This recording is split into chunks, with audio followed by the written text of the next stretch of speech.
15 minutes of heat here for you on 5-6 WQM, which is brought to you by Hollywood Kia. The big game is here. Tackle game-winning deals during the handoff drive-off event at Hollywood Kia. Get $1,000 lease bonus cash towards your new Kia. Plus, we'll double your down payment up to $3,000. Visit them online, hollywoodkia.com, or call them 832-930-6181. Your Miami Heat yesterday, losers to Joe Cronin's Portland Trailblazers. I saw Cronin yesterday, Leroy. I was like, oh, you. He was there? He was there. He was there sitting his stupid bald ass right on the Heat's bench during pregame warmups.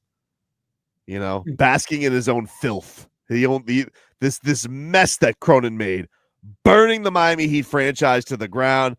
He's like, I ruined it by not getting you Damian Lillard, and now I'm going to be here for Jimmy Butler's last home game.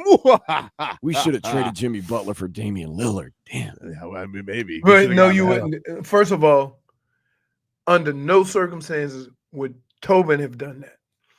And no way. Furthermore, that was back when you thought you were building around Jimmy. But here's the thing that eats at me with Jimmy. He is the only star on a team that picks and chooses when to be a star. And if you're going to be a star on a team, can you do that?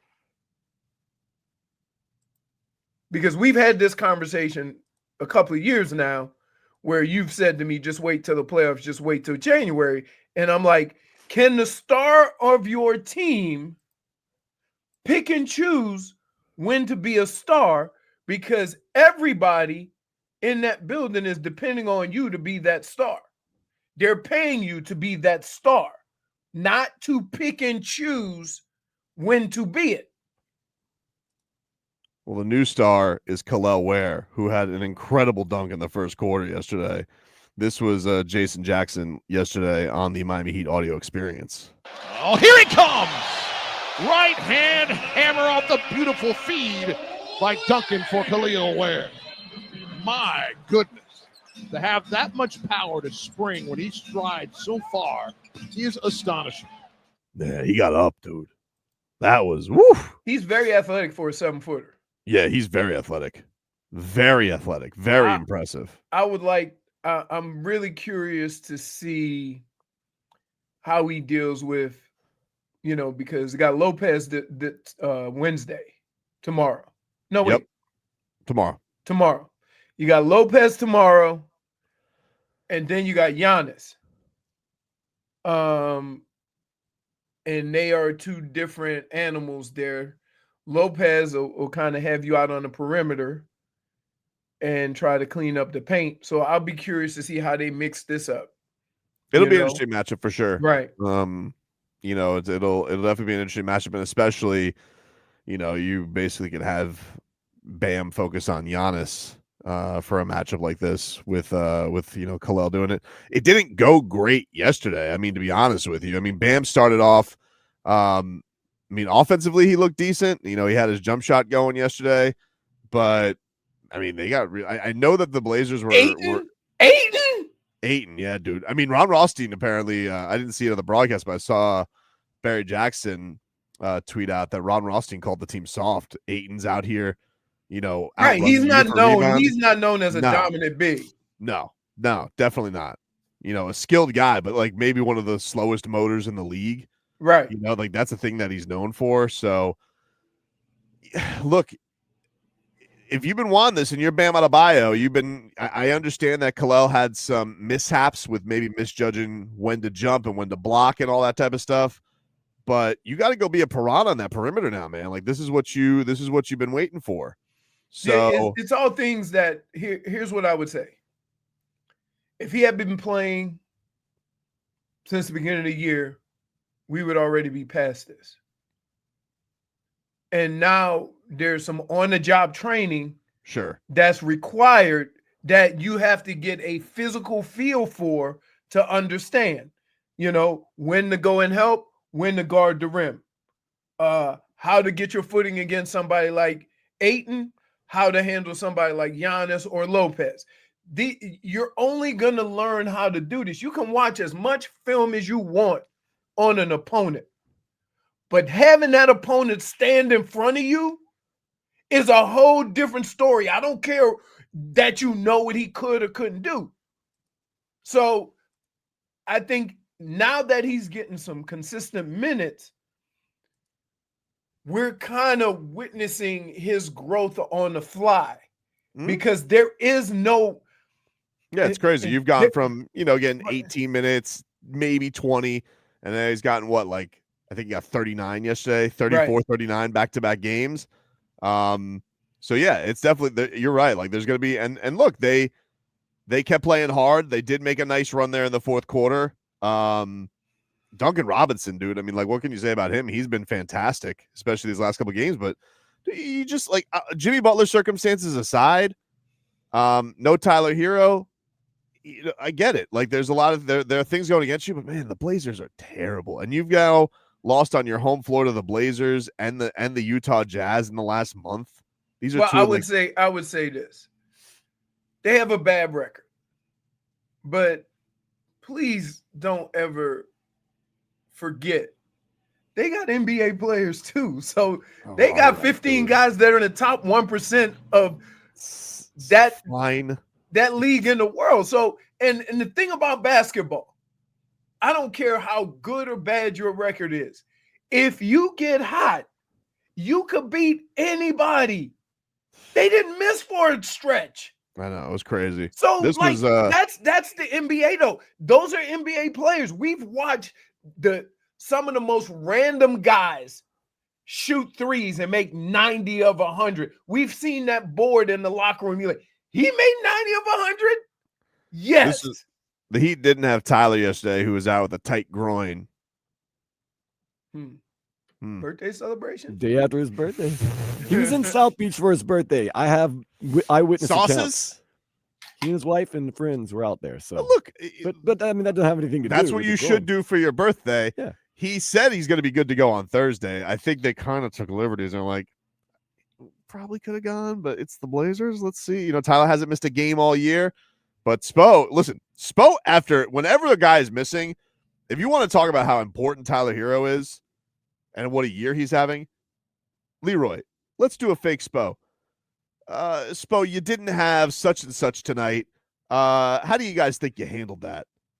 Well, look, anytime you lose 24 points, you got to kind of make that up, but he's more than that. He is more than that. He is the guy who handled. Dude, no, you're ruining the bit. What does he always say when somebody's missing? We have enough. Exactly, dude. Exactly.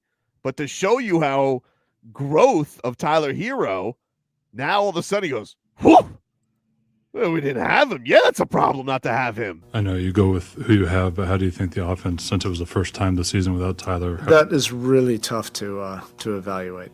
Without Tyler,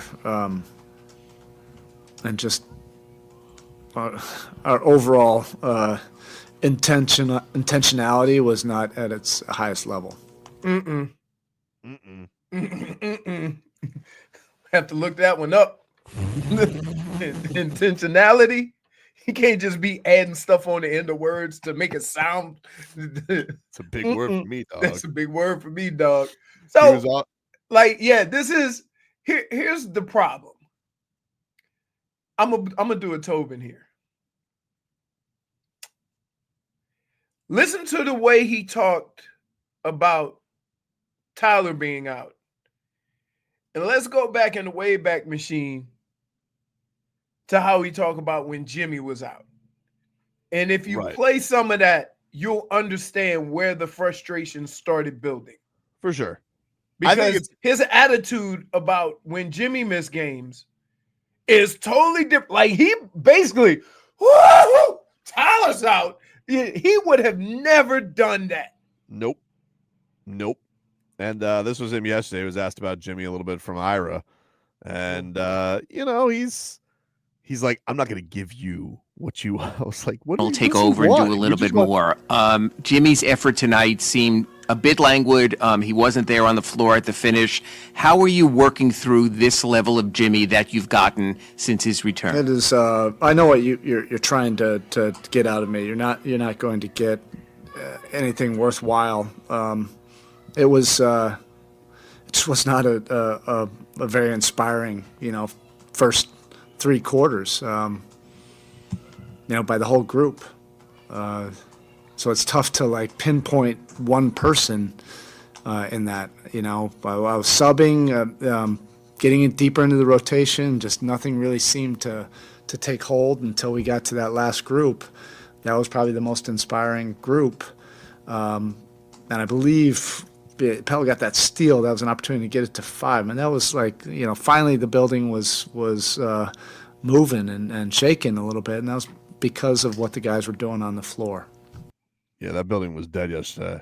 Oof. It had no juice. I did see our boy, by the way, Leroy. Guess who I saw yesterday? Who? Just a little friend we like to call RTD. He was at the game?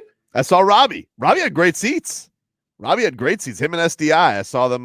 They were right behind the basket, like a few rows back behind the basket. I'm going to say this. Bench. We all have friends that we see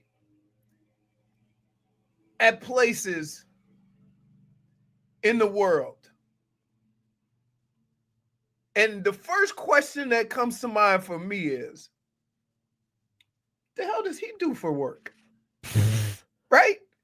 We know SDI is SDI, right? I have no idea what he does. Me neither. Right? Robbie does it, his thing. Right? But SDI could be some kind of crypto mogul. We don't know. Right. We have no idea. Right. Well, if he got a Poom schedule, he must be rolling it in, as Robbie would say. Oh, man. Well, shout out to the boys. Good seeing them yesterday. Shout out. And then as soon as I went back to my seats, that's about when the game derailed. I was like, so here's I'm watching the game. Tobin's comments are always game adjacent. So they're not about the score. They're usually not about who's playing well. It's about who's there, what are they doing, and the big plays. That's right. So you might get a, whoa, that dunk by Kelel. And then followed up by, Jimmy's agent's on the phone. The Suns just made a trade. I'm wondering what's going on right now. I'm 20 rows up. I'm looking down. I'll send more when I get it. Right? Yep. This is what we get. It was a very tense start. It was a very tense pregame. I'm like, is this? I really was like, is Jimmy coming out for? I thought when that Suns trade went down, I'm like, is he coming out for? Is he gonna play? And now it's like, well, is he gonna travel? I don't know, man. It kind of felt like when Pelle Larsson subbed out for Jimmy Butler in that third quarter, I'm like, I kind of feel like that's the last time we've ever seen Jimmy Butler on this court as a Heat player. The problem is the problem is that we're asking a lot of people to do a lot to cover this up, and they can't. Right? Like, we know what Jimmy looks like when he's engaged, and we know what Jimmy looks like when he's not. And it doesn't matter what Spo says, what Jimmy says, what Pat says, what anybody in the organization says. We've seen enough of Jimmy Butler, and it doesn't look right to the point where it's wearing on the other guys. And I don't know how you fix that, because if he travels, they're going to keep putting him out there to start, right? And you're going to have this play over and over and over again.